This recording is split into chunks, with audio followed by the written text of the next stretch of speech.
So, what's up sa inyo mga boss madam? Ngayon po is magwa-water change tayo ng 50 gallons dito po sa mga grow out natin ng BTR.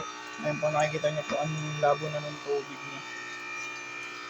Then, lalagyan po natin sila ng tubig after po nating mag-water change. Then, ito din po water change natin. Mga future breeder po natin ng angelfish. Ayan po sila. So, update ko na lang po kayo pag tapos natin mag-water change. Ayan.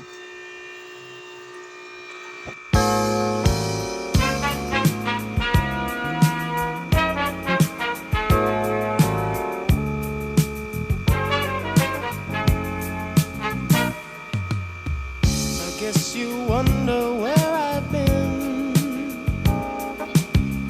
I searched to find the love within. I came back to let you know. Got a thing for you, and I can't let go.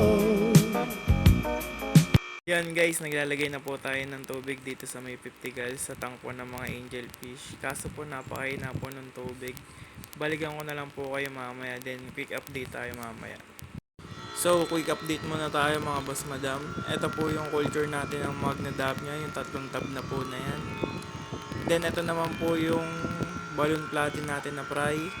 Nandito naman po yung parent nila. Dito naman po sa tab na to yung third batch po natin ng albino angelfish. Yan po, last batch na din po yan, namatay na po kasi yung parent nila. Then dito naman po sa tank na to, ayan po yung mga first and second batch ng albino. For sale po yung mga nandyan sa tank na yan. Kung may interested po, pwede po kayo mag-PM sa akin. Ayan po sila. Then dito naman po sa taas yung mga grow out natin ng rancho. BTR po yan, Black Tie Rancho. Then ayan po yung mga tubig na nilagay ko kanina. Ayan po sila. Medyo malinis na rin po yung tank nila.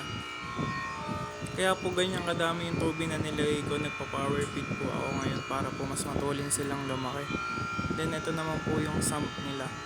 Medyo madumi po yung labas, pero malinis po yan. Then ito naman po yung mga future breeder natin ng angelfish. Ito po yung long fin. The rest po yung albino yellowhead natin, yung mga nandyan, future breeder. Then ito po si Ngongo. May deform po siya sa mouth, kaya po Ngongo po ang tawag ko sa kanya. Ayan po, bali 3 pares po yung tinira ko para sa akin dyan. Para po sa breeding. Dito po sa babang tank na to, may mga pray na po tayo dyan ng marble long fin.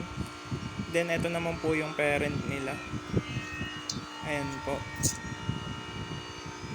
Mag-e-egg na po yan, baka po bukas meron na. Update ko po kayo bukas pa.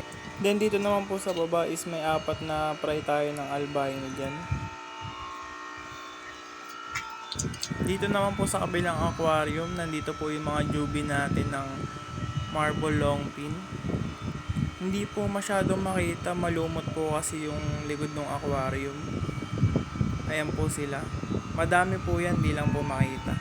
Then dito naman po sa taas, nandito po yung mga breeder natin ng crayfish. Dito naman po sa taas yung nilipat po natin mga kraylings kahapon.